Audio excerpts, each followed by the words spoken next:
The only way that I see this, the Russians making a deal, is if we put so much pressure on Putin, he has no choice. I don't think appeasing him is going to work. I'm host Michael Allen with Beacon Global Strategies. Today I'm joined by Mr. Glenn Korn, a former podcast guest and a foreign policy expert with over 34 years of experience in the U.S. intelligence, defense, and foreign affairs communities. Mr. Korn previously served as a senior executive in the CIA and has completed 4 tours as a chief of station in the Middle East and Eurasia. Glenn Korn joins us today to discuss recent developments in Ukraine and the shifting dynamics among Russia's elite. Stay with us as we speak with Glenn Korn.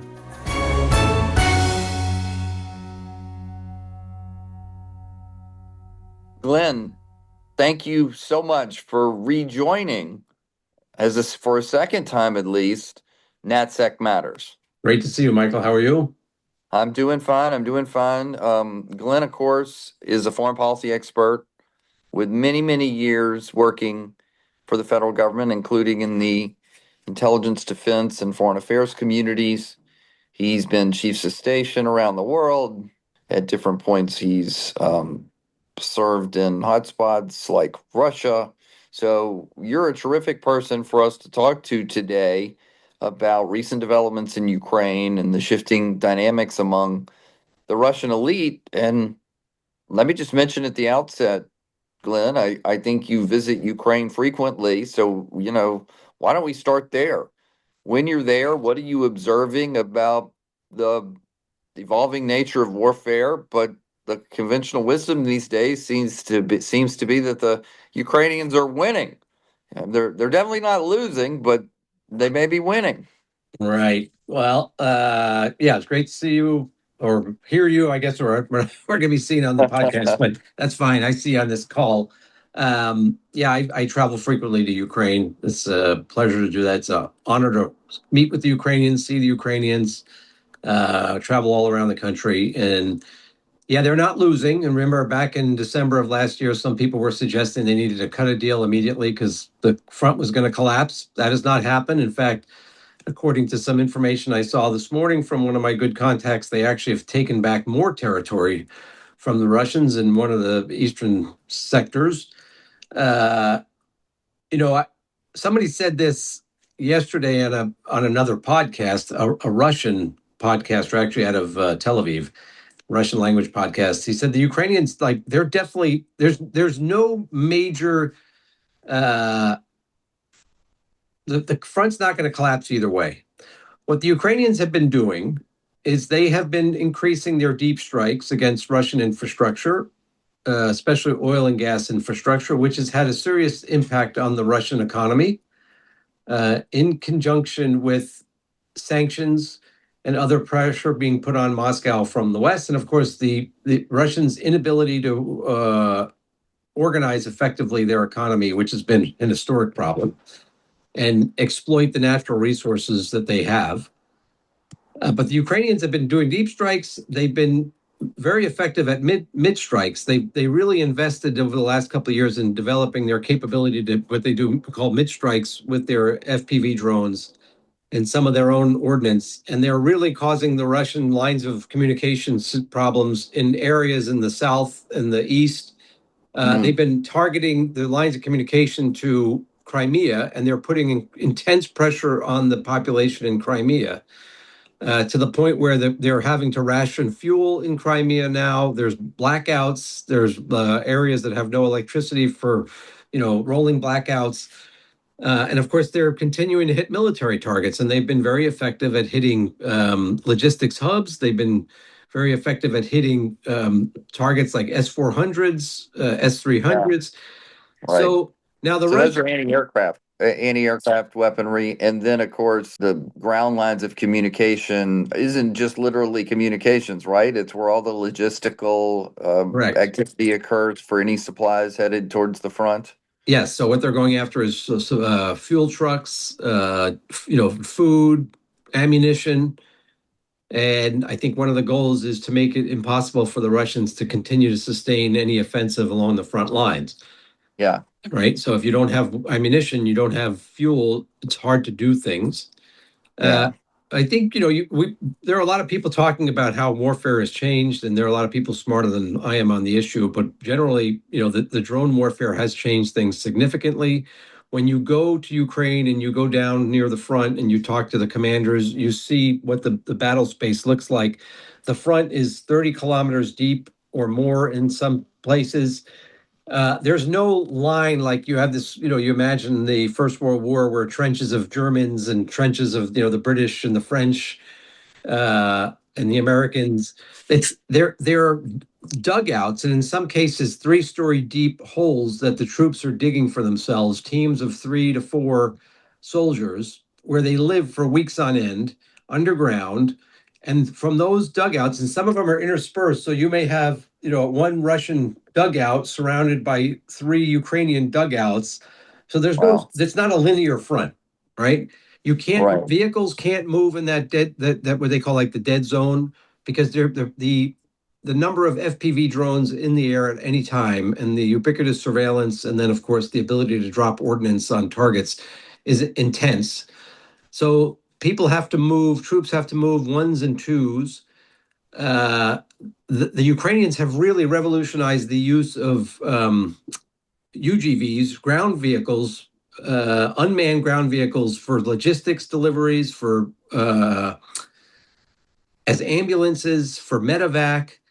Mm-hmm. And the Russians are doing the same thing. The Russians, I always say this, got to be very careful. They learn very quickly, and they're copying a lot of the things that the Ukrainians are doing.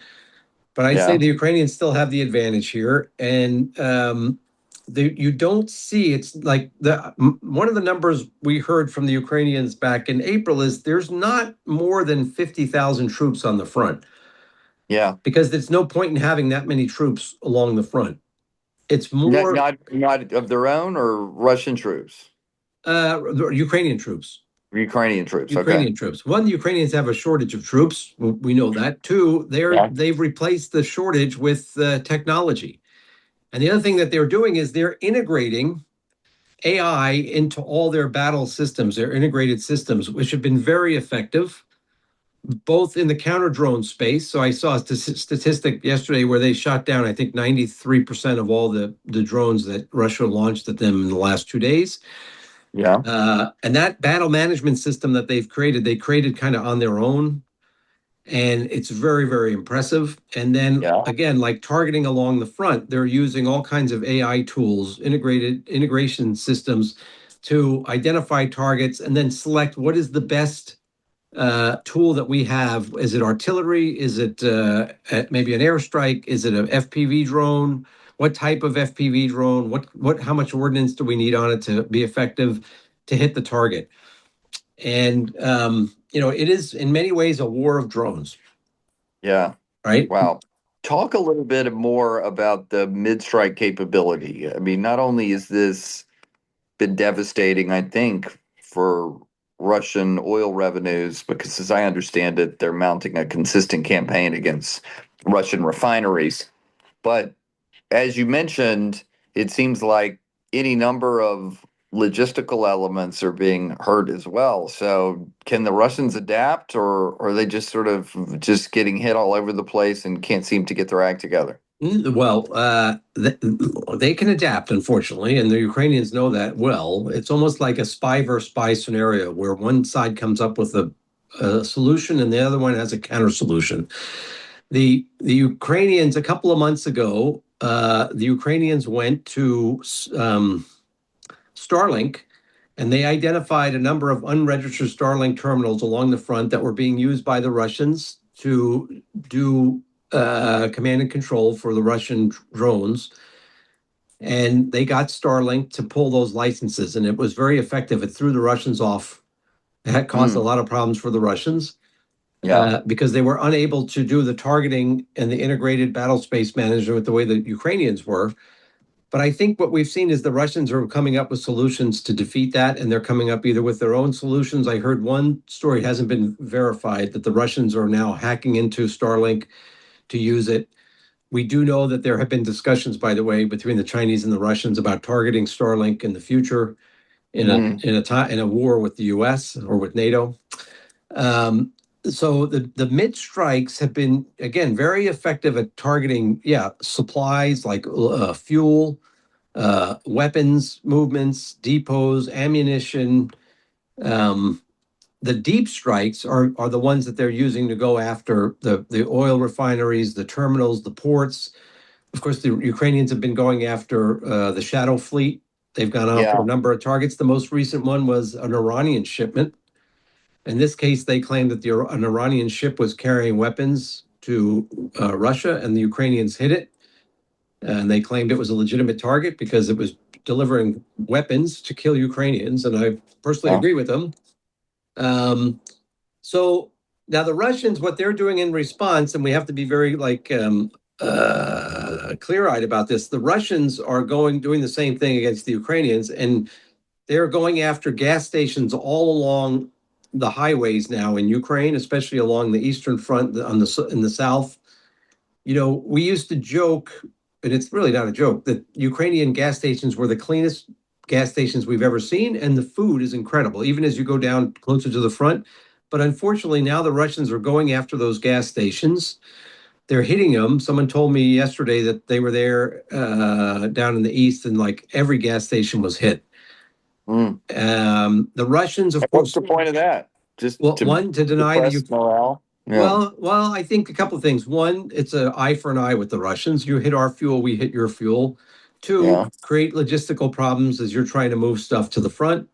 And Right. yes, three, to terrorize your population, which the Russians have been doing since the beginning of this conflict. And I would add that now the big advantage the Russians have, and this is the big challenge that we all face, is that they are using ballistics very effectively to strike targets around Ukraine, and the Ukrainians are running out of the PAC-3 interceptors for the Patriots and Right. other air defense systems which are capable of taking down these ballistic systems. So, as you know, President Zelensky spoke with President Trump. The indication is Oh, President Trump agreed that the Ukrainians can start producing some of the components for the Patriot system, the PAC-3s. I think there was an agreement between the U.S. manufacturer and the Ukrainians. So, but there's a deficit, and of course, part of the deficit is created by the war in the Gulf.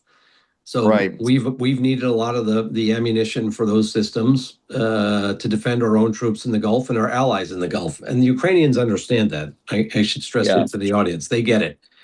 Right. And I mention this to people all the time. The first country to come support the U.S. in Operation in the Gulf was Ukraine, the first European country to not only express support but send their technicians, their experts to the Gulf to try and help us.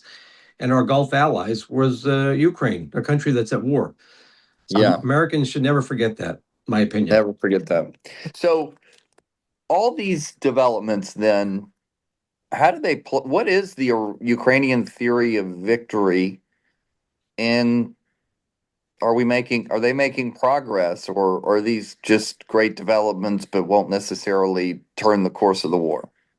I think that they're making progress in areas which, one of the now previous former Minister of Defense, his policy when he was put in charge of the Ministry of Defense, Fyodorov, was to increase the kill ratio, the casualty ratio for Russian troops along the front to 50,000 a month, to make it impossible for the Russians to resupply or man the units, because the information that the Ukrainians had at the end of last year, beginning of this year, was the Russians were losing 25 to 30,000 troops a month due to casualties, and they were having a hard time replacing casualties in their units. So the Ukrainians were stepping up their efforts to increase that number to make it impossible for the Russians to restaff their units on the front.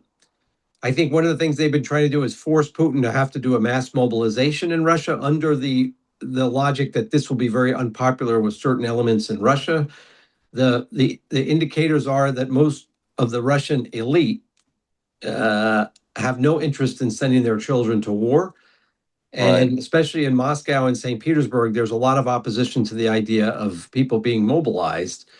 And so I think part of the Ukrainian strategy is to force Putin. He's been avoiding a full mobilization since the start of the war, to force him into a full mobilization, which they think would, one, strain them social politically, and then two, cause further economic problems for Russia. Of course, they're trying to hit the fuel because they claim that the fuel is used to fuel the rockets and the aircraft that are bombing Ukraine.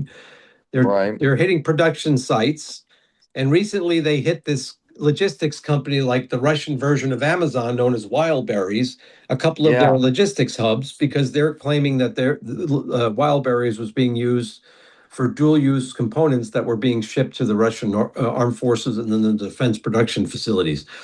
So I think that's part of their goals. They've been effective. I always say that this war has been waged from the beginning too in the information space. I would say that recently the Ukrainians have seen a shift where I think in that space they are gaining an advantage over the Russians. One, we've seen the relationship between President Trump and Zelensky improve. They've had a couple of good meetings now. Um, there's a lot of a growing sympathy among not just Republicans but MAGA supporters for Ukraine. We just had Laura Loomer in Kiev.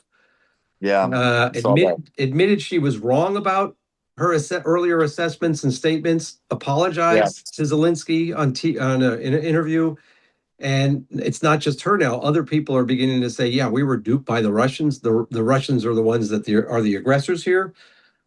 Which I think is significant because it sends a very good message to people that are supporters of President Trump that, listen, like you've given us an effort to bring peace, and the Russians are the ones that have not wanted to make peace. It's not the Yeah. Ukrainians. They're not wanting to wage this war. And so you ask, what are the Ukrainians, what is victory for them? You get different answers from different Ukrainians. The one consistent answer I hear from almost every Ukrainian I speak with is, we are ready to end the war as long as it's on just terms. Yeah. And they don't have maximalist ambitions, right? They're not, many of them say, we understand we're not going to build, like, we're Get not your going to, territory back. Yeah. yeah, we're not going to go back to 1991 borders. We get it. Right. But we don't want to surrender areas of the Donbass that we have not lost yet, that we've fought in tooth and nail to keep, and that are of strategic significance. Well, let me ask you that right now, right there, because it seems like the Trump administration's policy has been, hey, guess what, Ukraine, you're going to lose anyway. So why don't you just turn over the Donbass, save 100,000 Ukrainian lives, and that then I know because Putin's told me that he'll agree to a ceasefire. And that was always, as I say, like, constitutionally, politically, um, legally impossible in Ukraine. They just can't cede territory. But even if they could, as I understand it, this would have allowed the Russians to leap over some pretty serious fortifications that the Ukrainians had been building for years and then suddenly put them in better, flatter terrain if they wanted to resume the attack one day. In other words, flat farmlands mostly on the way to Ukraine. And that couldn't happen. It didn't happen. And now it's definitely not happening. But it seems like Trump hasn't totally pivoted yet to, okay, now I'm going to pressure Putin rather than Zelensky. I mean, maybe if this Lindsey Graham sanctions legislation is enacted, that's the basis for something, but he already has a lot of authority to do more sanctions. So do you think the president's policy is about to shift substantially assuming you agree with the way I laid it out? Well, I would say this. I think that this president, we've seen this before, and I've said it before. He says one thing in public, he does other things behind the scenes. There was an article that came out maybe 2 weeks ago that talked about a discussion he had with the director of the CIA, and Director Radcliffe told the president some of the things that we were doing, the U.S. was doing to help the Ukrainians. And Yeah. according to the reporting, right, I wasn't playing golf with them that day. By the way, I don't play golf, and that's good for everybody on a golf course. Uh-huh. Uh, uh, President Trump, when Radcliffe briefed him on what was happening, President Trump said, "Good, Putin's jerking me around, so keep doing what you're doing." Right? Right.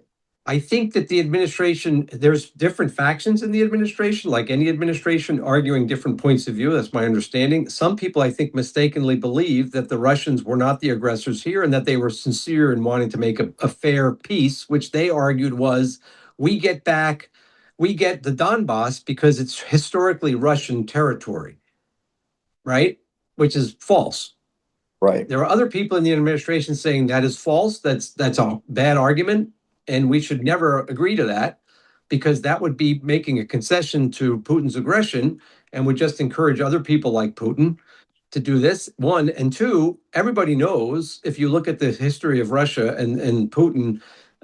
When he came to power in the late 90s, early 2000s, as soon as he got into power, they went to war for a second war. Just ask the Chechens, can you count on someone like Putin to maintain a peace treaty, Right. right? So the Ukrainians are very concerned. To your point about, they've argued we're not going to give up what they call the fortified belt, which are these key cities that they've been fighting tooth and nail to hold on to. Because once they lose that, then the road to Kiev is it's much harder to defend. Yeah. And most Ukrainians you talk to are saying, we're not going to give it up because we've shed so much blood to protect that territory. We're just not going to surrender it. It'd be crazy. It'd be crazy. And Yeah. if the president of Ukraine, any president, were to come out today and say, I'm surrendering that territory to make a peace agreement, there'd probably be mass protests. Right. And people in Washington should remember, President Zelensky tried to shut down the anti-corruption agency last summer, and there were mass protests, and he had to reverse that decision. He Right. recently fired the Minister of Defense, and there were large-scale protests. So unlike Russia, people go to the streets. There is some form of democracy. People have a voice. And the Yeah. president of the country has to listen to it. So to your point, constitutionally, he can't just give up territory. And Right. politically, you need to be realistic.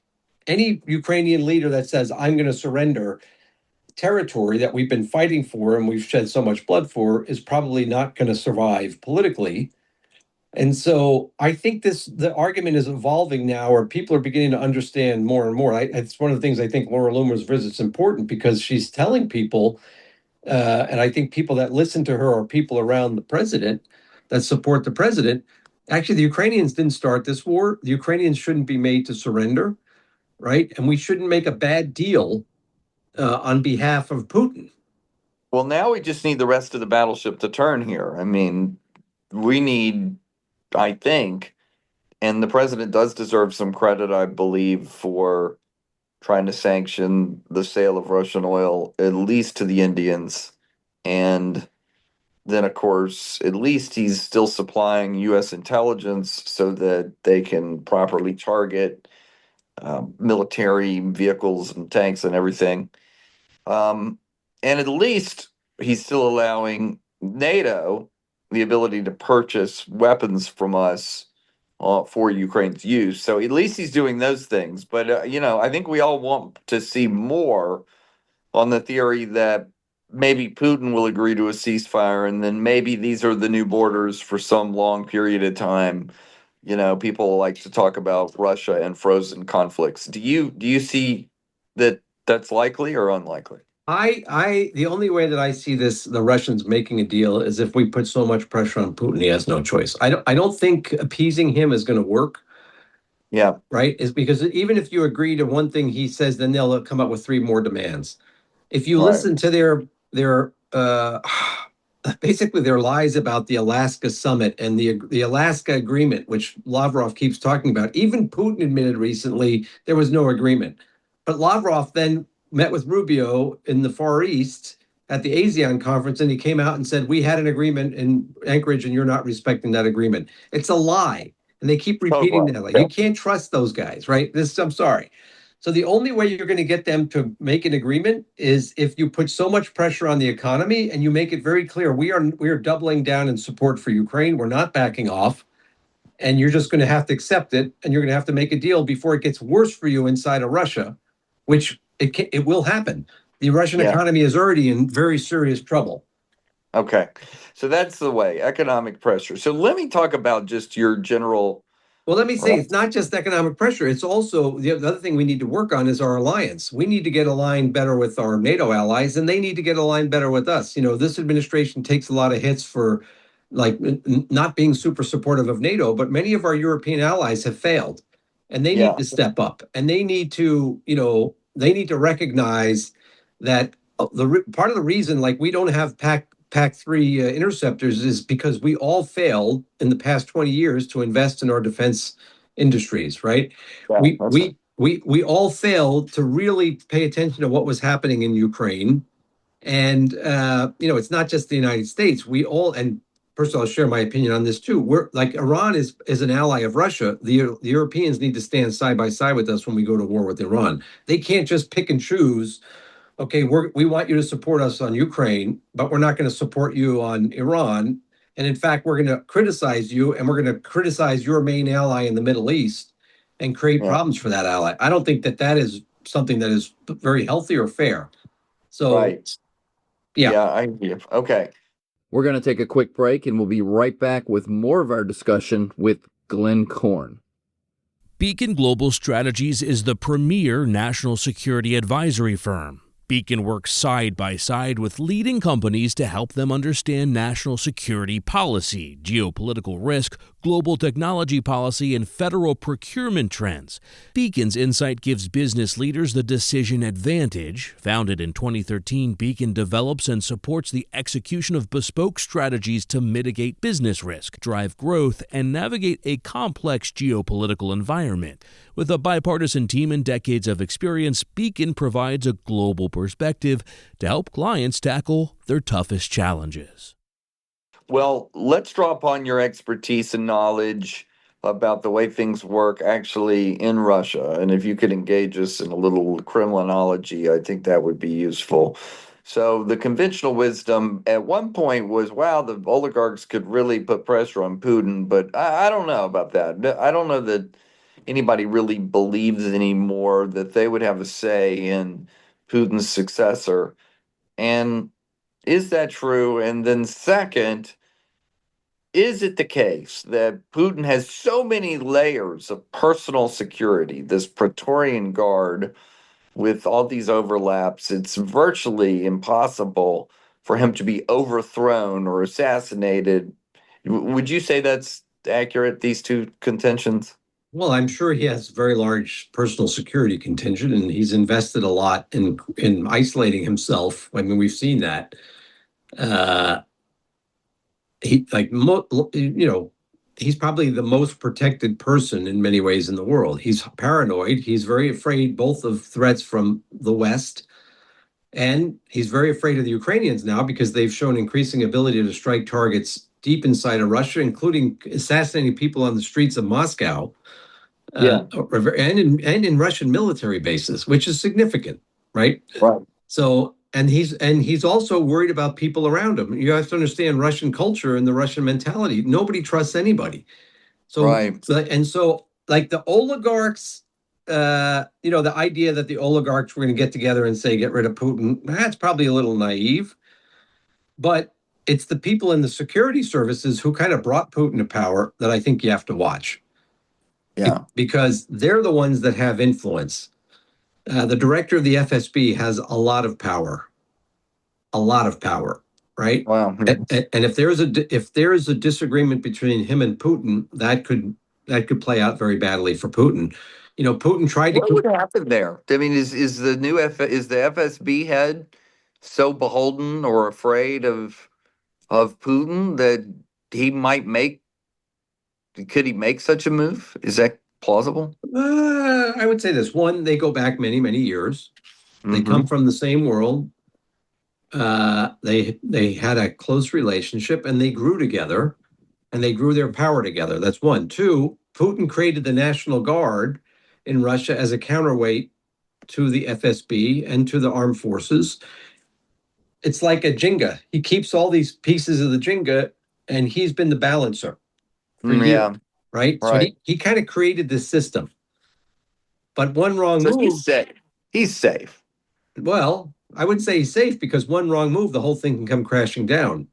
Okay. And the myth that Russia like can sustain war forever and the Russian people are stoic and they can. I know the Russians, they're very tough people, But we've Yeah. seen throughout history, there are times when the people go to the streets and it gets ugly and regimes are overthrown. And of Mm, course, the best example is 1917 and 1991. And in the yeah. 1917 version, uh, the consequences for Russia and what was the Russian Empire and for the world were pretty serious because Russia spun into a horrible civil war. Most Americans Right. don't know about that civil war, but there were millions of refugees, there were millions of casualties that were resulted from that civil war.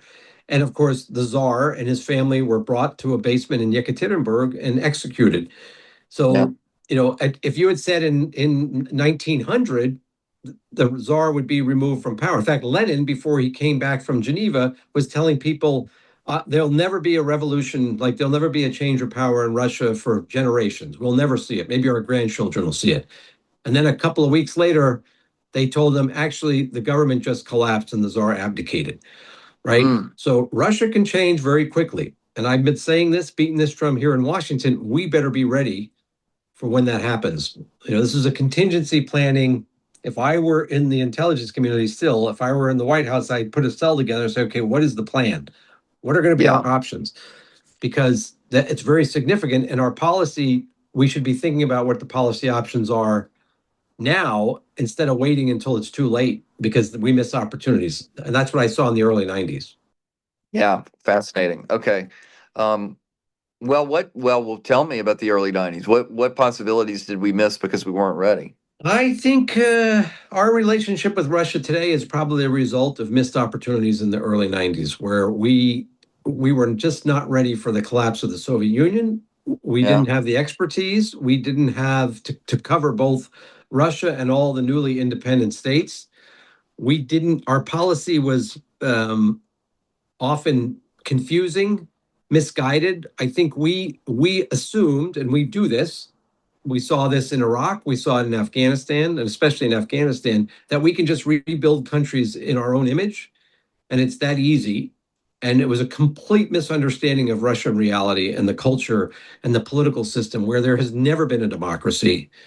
Right. Going back to Novgorod, where you can argue there was a very basic democracy where people would meet on a bridge and like basically have a rumble to decide policy, Huh. right? Right. Yeah. Uh, and so we really, that's what I saw when the Soviet Union collapsed. We were flat footed and we tried to come up with policies that were often ill designed and did not fit for the reality of what we were dealing with in Russia. And that created a situation where a guy like Putin emerged from the kind of chaos that we saw in the mid 90s, late 90s, the disenchantment. Most Russians in the early 90s, Michael, they wanted to like have a relationship with the US. They wanted Americans in Russia. They like it's very interesting to me having been there in the early mid 90s. The Russians then were a lot like the Ukrainians now, very open to Americans being there. Yeah. But as the chaos grew, as the government's policies failed, as the corruption went untamed, and they saw the U.S. being like side by side with corrupt officials and turning a blind eye to what they were doing, people became disenchanted, and they wanted a strong hand. And Right. by the late, let's say 1997, I was hearing Russians who were saying 3 years earlier, we want democracy, we want an open market. They were saying we need another Stalin. Because why? Because they would say, I don't want my daughter raped when she's walking down the street from school. I'm Yeah. tired of gang fights happening outside of my apartment building at night or gun battles, which were happening in cities. People being kidnapped. It was chaos. In So they many, wanted the law and order back. they wanted law and Um, order, and in that culture, the law and order was a guy like Stalin, which is unbelievable to hear, given what a yeah. monster he was. Uh, But he got some things done. Um, what else, as we begin to wrap up here, should we be watching closely for in this Russia-Ukraine conflict? Are there oligarchs? I mean, The Economist ran a big article about one oligarch who, quote unquote, spoke out. Are there more Russian elites that might speak out, or the economic signs you're watching for? You mentioned the casualties currently, as I understand it, around 35,000 per month. 50 would absolutely sink them because then they really couldn't replenish. What else should we be looking for? What are the big muscle movements? Well, I mean, there is growing criticism. We're hearing more and more people complain. Uh, it hasn't hit mass scale yet, but that could very much happen if the economic pressure continues. Yeah. It's one. Two, I think we have to be very realistic. Sometimes we have a tendency to get like in this rah-rah mentality. And when it comes to Ukraine, a lot of the stuff I see in the media is exaggerated. A lot of the Right. reporting is maybe too Pollyanna-esque. Is that the word? Yeah. We need Sure. we need to be a little bit more realistic. The Ukrainians, like I said, they probably are not going to seize, hundreds of miles of territory back. They're not going to march on Moscow. Uh, they're doing a great job defending their country, but many Ukrainians tell us all the time to take a lot of the stuff you hear with a grain of salt and vet Yeah. it very carefully, because a lot of people are telling a lot of stories. Yeah. And we have to watch what's happening politically in Kiev and in the Ukrainian regions. There's a lot of infighting happening. This is very Ukrainian. Part of it has to do with their free spirit mentality and the people's love of sovereignty, of like independence. That Yeah. sometimes makes it hard to run an organization, right? And we've seen recently there was another round of kind of turmoil in President Zelensky's cabinet, people being fired, protests. Yeah. There's infighting going on now. We have to keep an eye on that, in my opinion. And we have to, I've said this all along. In my opinion, Americans need to be a little bit more courageous in getting into Ukraine and looking for opportunities to help the Ukrainians with investment and with rebuilding their infrastructure. And then going into this winter, the one thing we really need to watch is their energy infrastructure. They're not in a good situation. If you remember last year, the Russians came after them hard. They've been hitting their Right. energy infrastructure. Power generation is down, and if they go into another freezing winter, we were there in February. It was very, very hard. And No, it's an appropriate sobriety that we need to introduce because everyone is so excited for the Ukrainians right now. You can feel it. I'm not saying we shouldn't be, because it's good to For see, sure. but we also need to be like realistic, and we also need to. It's again like as Americans, I think we need to lean forward a little bit more. And I'm not talking about the government. I'm talking about private industry.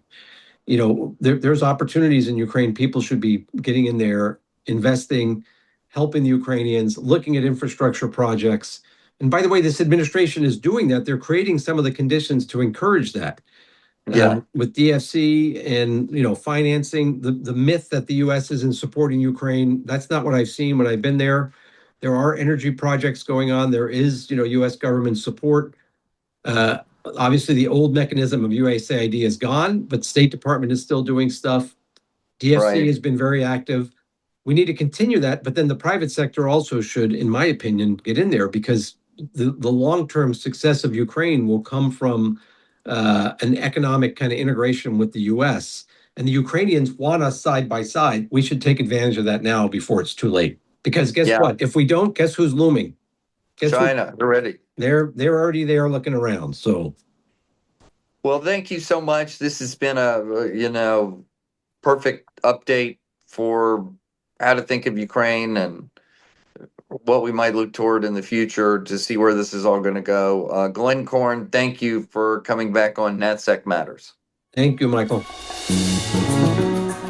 That was Glenn Korn. I'm Michael Allen. Please join us next week for another episode of NatSec Matters. NatSec Matters is produced by Steve Dorsey with assistance from Ashley Berry. NatSec Matters is a production of Beacon Global Strategies.